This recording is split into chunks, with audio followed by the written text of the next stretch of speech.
Hey everyone, this is Mike, and today is going to be a very quick video. It's going to be part 3 of my gearing up guide in closers. Since the last update, well, a few updates ago now actually, but the last Purification update added a very small extension to what was already there. So if we take a look at what new things we have, down here we have Contamination Hell, which you can click on. This is the main area that you're going to be going to. You have 1 entry a day. The only restriction is that you're level 83 and that you have beaten Yacht before. So, for example, everybody that picked up Luna on Tuesday, they'll have to wait until tomorrow when Yacht is available again to clear it, and then they can start doing Hell. Minimum item level, well, recommended item level is 115. If you did the previous Purification and you have all of the gear from there, you should have around 120 item level, which is sufficient to clear everything that you want to clear. You also have Replica, which you can enter 3 times a day, which you can level up. This is the way how you unlock the higher levels. And then you also have Chain, which you can do for quests. Now, outside of these quests, Chain is pretty much useless. So just spamming this to get materials won't do anything for you because it legit drops nothing. So you only do Chain for the quests. Replica and Hell you can do every day. Now, on the days that Yacht is available, you will also be able to go into Overflow.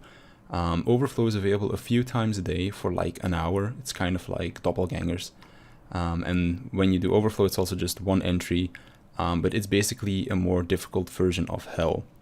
Fight is exactly the same, it just requires item level 130 for you to not take extra damage and deal less damage.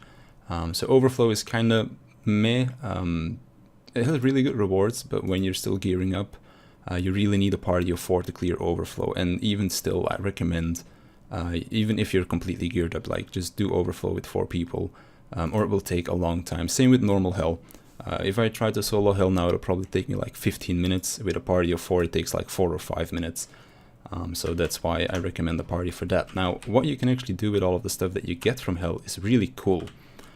First of all, the boring thing, in the first Hell tab we have 2 new well, actually 4 new stones. This will bring up your Transcendence level from T3 all the way to T5. Nothing changed in here, but over here we can actually merge our trinkets now. So let me take this one for example. This will take your 3 old purple trinkets, some new materials that you get from Hell and from Replica, and you can actually merge these trinkets together.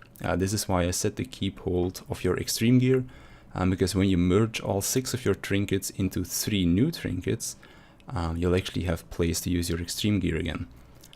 These are kind of not worth it in my opinion. They also cost a shitload of materials, and they're very, not that amazing. Like, the stats on it are as good as a T5 trinket, T5 mod, and they also have increased damage on a specific type. So this is for unarmored, this is on heavyweights, this is on transcendent. So you'd need to have all 3 if you really want to make good use of them. So in my opinion, it's not really worth the time investment. Now, what is really cool though, is that you have costumes now of all 3 of the bosses. And the reason why they're so cool is because once you upgrade them to level 3, as you can see, I'll be able to do it tomorrow, you actually get cool stats. Like, for example, Tindalos gives raw physical power and damage on unarmored. The extra damage is kind of meh, but the physical power is really cool. For Halpas it's attack speed, and then for Yacht it is crit bonus. So in my opinion, Tyndall is the best one out there, because raw damage is way better than 10% crit.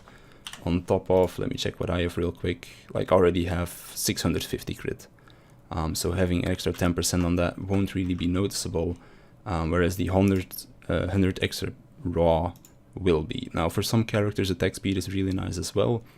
Looking at Yuri, maybe Soma or Luna, who just came out, and then of course Bai in the future, they might be able to use this one.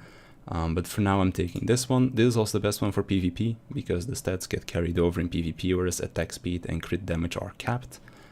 So yeah, basically how you get these is you make the first one with 50, then you can upgrade it to level 2 by just upgrading it like this, and then level 3 once you have the last ones. So that's pretty much everything that you can do in Hell.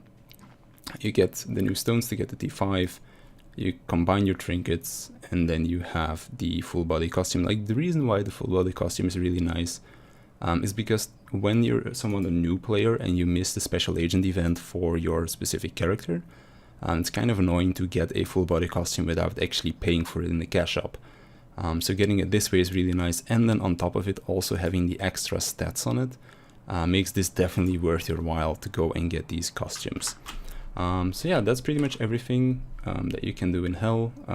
Maybe a little new update. We also have these Zenith costumes, as you can see, with my beautiful wings.